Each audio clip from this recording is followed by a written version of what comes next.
کئی دنوں کی شدید عسکری اور سفارتی کشیدگی کے بعد بالآخر امریکہ اور ایران نے باضابطہ طور پر مذاکرات پر آمادگی ظاہر کی ہے۔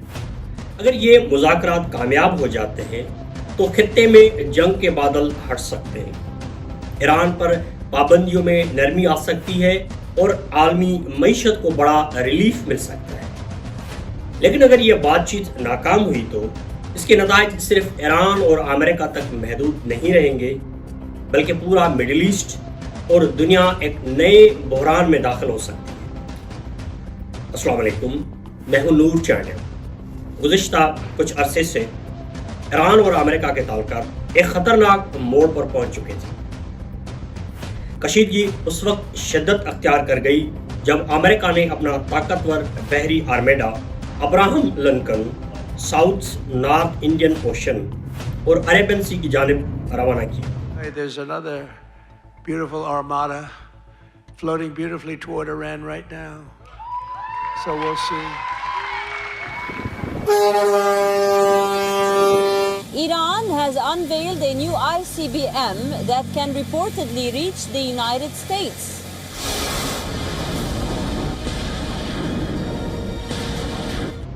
یہ محض ایک فوجی نقل حرکت نہیں تھی، بلکہ اسے عالمی سطح پر طاقت کے واضح مظاہرے کے طور پر دیکھا گیا۔ پیغام صاف تھا کہ امریکہ خطے میں اپنے مفادات اور اتحادیوں کے تحفظ کے لیے ہر حد تک جا سکتا ہے۔ ایران نے اس اقدام کو براہ راست دباؤ اور دھمکی سمجھا، اور یہی وہ لمحہ تھا جب حالات تیزی سے بگڑنے لگے۔ امریکی بحری بیڑے کی تعیناتی کے فوراً بعد ایران نے اعلان کیا کہ وہ روس اور چین کے ساتھ جوائنٹ بحری مشقیں شروع کریں گے۔ ایران کی طرف سے یہ اعلان محض ایک عسکری سرگرمی نہیں تھا، بلکہ ایک اسٹریٹجک پیغام تھا۔ ایران دنیا کو یہ باور کروانا چاہتا ہے کہ وہ تنہا نہیں ہے، اس کے ساتھ عالمی طاقتیں موجود ہیں، اور اگر دباؤ بڑھایا گیا تو طاقت کا توازن بھی بدل سکتا ہے۔ یہ مشقیں واضح اشارہ ہے کہ مڈل ایسٹ اب صرف ایک خطہ نہیں رہا، بلکہ عالمی طاقتوں کے مفادات کا میدان بن چکا ہے۔ جب حالات اس حد تک بگڑ گئے کہ جنگ کا خطرہ حقیقی لگنے لگا تو عالمی منڈیاں بے چین ہو گئی اور امریکی اتحادی ممالک دباؤ میں آ گئے۔ خاص طور پر مڈل ایسٹ میں موجود امریکی اتحادیوں نے امریکہ کے کسی بھی حملے کی صورت میں اپنی فضائی حدود کے استعمال سے بالکل انکار کر دیا۔ ایران تو پہلے ہی کسی جنگ میں داخل ہونے کی حالت میں نہیں ہے، لیکن امریکہ نے بھی محسوس کیا کہ مکمل تصادم کسی کے مفاد میں نہیں ہے، اور دونوں ملک مذاکرات کے لیے ایک بار پھر راضی ہو گئے۔ اب اصل سوال یہ ہے کہ کیا یہ مذاکرات واقعی مڈل ایسٹ کو ایک نئے جنگ سے بچا لیں گے، یا یہ محض ایک عارضی وقفہ ثابت ہوں گے اس طوفان سے پہلے جو پوری دنیا کو اپنی لپیٹ میں لے سکتا ہے؟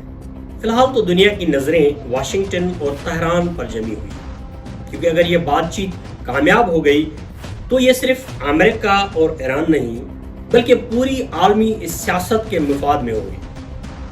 امریکہ اور ایران کے درمیان جمعے کے روز ترکی میں شروع ہونے والے ٹاکس اب ایران کے کہنے پر عمان میں ہوں گے۔ ایران کی جانب سے مذاکرات میں وزیر خارجہ عباس عراقچی اور امریکہ کی طرف سے خصوصی صدارتی نمائندہ اسٹیو ویٹکوف اور سینئر سفارتکار شامل ہوں۔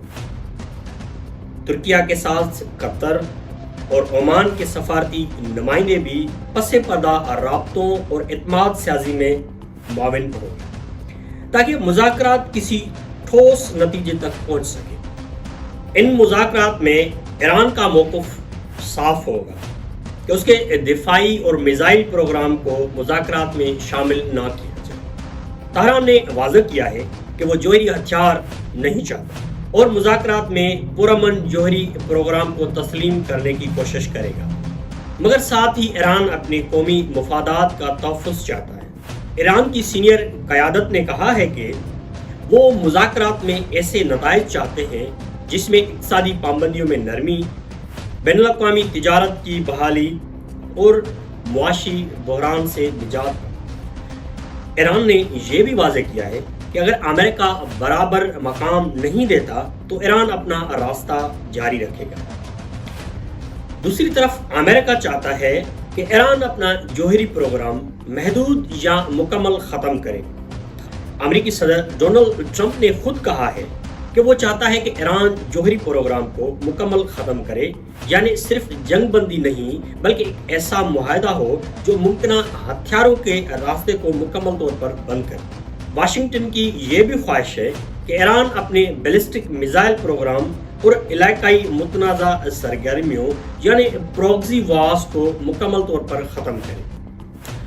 امریکی صدر ڈونلڈ ٹرمپ کو عام طور پر لفظوں کا آدمی نہیں سمجھا جاتا، کیونکہ انہوں نے 2018 میں ایران اور امریکی جوہری معاہدہ یک طرفہ طور پر ختم کر دیا تھا۔ عالمی سیاست کے ماہرین اور ایران دونوں خوفزدہ ہیں کہ وہ موجودہ مذاکرات بھی کسی لمحے ترک کر سکتا ہے، اسی طرح جیسے اس نے وینزویلا کے صدر کے خلاف سخت اقدامات اور فوجی دباؤ کا راستہ اختیار کر کے کیا تھا۔ ممکن ہے کہ ایران کے خلاف بھی فوجی دباؤ یا حملے کے امکانات پیدا ہو سکتے، جس سے خطے میں کشیدگی مزید بڑھ سکتی ہے۔ اگر بات چیت ناکام ہوئی یا ٹرمپ رکاوٹ بنا تو نتائج بہت سنگین ہو سکتے۔ کسی ڈائریکٹ فوجی تصادم کا خطرہ بڑھ سکتا ہے، مڈل ایسٹ مزید عدم استحکام کا شکار ہو جائے گا۔ عالمی منڈی میں تیل کی قیمتیں آسمان کو چھو سکتی ہیں، عالمی طاقتوں کے درمیان کشیدگی بڑھے گی اور ایک علاقائی تنازع عالمی بحران بن سکتا ہے۔ یہی وہ خدشہ ہے جس نے دنیا کو بے چین کر کے رکھا۔